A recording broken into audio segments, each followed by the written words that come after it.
నమస్తే, welcome to BRK health. నేను పద్మ. ఈరోజు మనతో పాటు ఉన్నారు సీనియర్ డాక్టర్ భరద్వాజ్ గారు.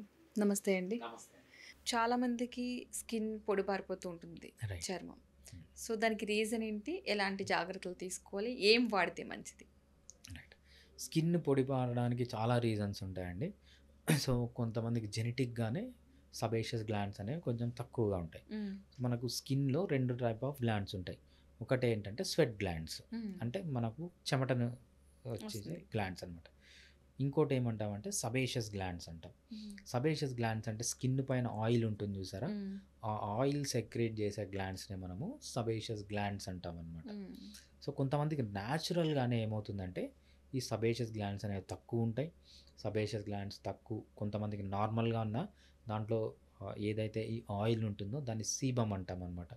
ఈ సీబమ్ అనేది తక్కువగా రిలీజ్ అవుతుంది కొంతమందికి, న్యాచురల్గానే ఉంటుందన్నమాట.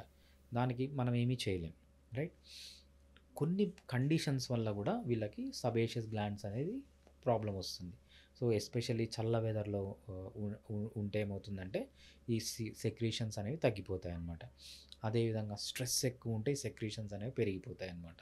సో జనరల్గా వీళ్ళు ఏం చేయాలి అంటే, సో న్యాచురల్గా ఉండేటట్లు చూడాలి. మంచిగా నిద్రపోయి మంచి డైట్ తీసుకొని రెగ్యులర్గా ఎక్సర్సైజ్ చేసి సో న్యాచురల్గా తగ్గించుకునేటట్లు చూడాలన్నమాట. న్యాచురల్గానే తగ్గియకపోతే బట్ డెఫినెట్గా హోమియోపతిలో చాలా మంచి మెడిసిన్స్ ఉన్నాయి వీళ్ళకు. ఒక్క సైడ్ ఎఫెక్ట్ కూడా లేకుండా వాళ్ళ ఏదైతే డ్రైనెస్ ఉందో ఓన్లీ స్కిన్ పైనే కాదు, మ్యూకస్ మెంబ్రెయిన్ డ్రై ఉంటుంది, వజనల్ ఏరియా డ్రై ఉంటుంది కొంతమందికి. సో ఎక్కడ డ్రైనెస్ ఉన్నా కూడా ఆ డ్రైనెస్ని తగ్గించడానికి హోమియోపతిలో చాలా మంచి మెడిసిన్స్ ఉన్నాయి. ఈ మెడిసిన్స్ అన్నీ కూడా ఈవెన్ ఒక్క సైడ్ ఎఫెక్ట్ లేకుండా కూడా పనిచేస్తాయి చాలా ఎఫెక్టివ్గా. మీరు ఆయుర్వేద తీసుకోండి, యునాని తీసుకోండి, సిద్ధ తీసుకోండి, అలోపతి తీసుకోండి, న్యాచురోపతి తీసుకోండి, వీటన్నిటికంటే హోమియోపతిలో చాలా బెటర్గా యాక్ట్ చేసే మెడిసిన్స్ ఉన్నాయి డ్రైనెస్ కోసం. చాలామంది మెడిసిన్ ఎక్కువగా వాడేస్తూ ఉంటారు. ప్రతి ఒక్క చిన్నదానికి మెడిసిన్ మెడిసిన్ మెడిసిన్. ఇట్లా మెడిసిన్ వాడడం కరెక్టే అంటారా? అసలు వాడితే అలా ఎలాంటి ఎఫెక్ట్స్ వచ్చాయి? సైడ్ ఎఫెక్ట్లు చాలా వస్తాయి అంటారు కదా. సో మనము ఇప్పుడు ఎలా తయారైందంటే మన కల్చరు పుట్టినప్పటి నుంచి ఈవెన్ పుట్టక ముందు నుంచి, సో ఇప్పుడంతా ఏంటి ఐయుఐ, ఐవిఎఫ్, ఇవంతా మెడిసిన్సే. అవును. ప్రెగ్నెన్సీ రావడానికి, ప్రెగ్నెన్సీ టైంలో ప్రెగ్నెన్సీ నిలుపుకోవడానికి, అదేవిధంగా పిల్లలు పుట్టడానికి, డెలివరీ అవ్వడానికి, పిల్లలు అంటే చిన్న పిల్లలుగా ఉన్నప్పుడు, అడాల్సెంట్గా ఉన్నప్పుడు, అడల్ట్గా ఉన్నప్పుడు, జీరియాట్రిక్ ముసలిగా ఉన్నప్పుడు, పుట్టినప్పటి నుంచి చనిపోయేంత వరకు కెమికల్స్లోనే బతుకుతున్నారు, రైట్. ఇవన్నీ తప్పు. ఎంత కెమికల్స్ తక్కువ వాడితే అంత మంచిది అనమాట. సో మనం తినే ఫుడ్లో కెమికల్స్ ఉన్నాయి, మనం తాగే వాటర్లో కెమికల్స్ ఉన్నాయి, మనం పీల్చే గాలిలో కెమికల్స్ ఉన్నాయి, మన చుట్టూ ఉన్న ఎన్వైరన్మెంట్, మనం వేసుకునే బట్టలు, మనం వేసుకునే షూ మొత్తం కెమికలే తయారైపోయింది. సో ఇన్ని ప్రాబ్లమ్స్ రావడానికి, క్యాన్సర్లు కానీ, ఇన్ఫర్టిలిటీ కానీ, సెక్షువల్ డిస్ఫంక్షన్స్ కానీ, మీరు ఏ డిసీజ్ అన్నా తీసుకోండి, మనిషికి వచ్చే మోడర్న్ డిసీజెస్లో linked with chemicals.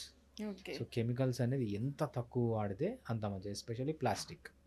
So micro plastics అనేది మీరు ఏ సెమినార్ అన్నా అటెండ్ అంటే ఆండ్రాలజీ సెమినారు, మెన్లో ఎందుకు సెక్షువల్ ఫంక్షన్ తగ్గిపోతుంది అంటే మెయిన్గా చెప్పేది ఏంటంటే మైక్రో ప్లాస్టిక్స్.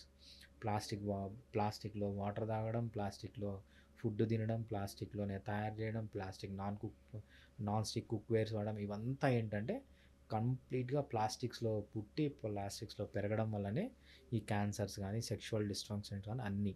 సో మనిషి చేయాల్సింది అంటే ఎంత తక్కువ వీలైతే అంత తక్కువ కెమికల్స్. అదేవిధంగా కాస్మెటిక్స్, సో ఏదన్నా తీసుకోండి మీరు, పొద్దున్న లేచినప్పుడు వాడే షాంపూ నుంచి, చేసుకునే బ్రష్ పేస్ట్ నుంచి, రాత్రి పడుకునేటప్పుడు ఫేస్ వాష్ చేసుకునే క్రీమ్, అన్నీ కూడా కెమికల్స్లోనే ఉన్నాయి. సో ఎంత తక్కువ వాడితే అంత మంచిది. Okay, right. Thank you doctor గారు, మంచి ఇన్ఫర్మేషన్ ఇచ్చారు. Thank you so much. Thanks అండి.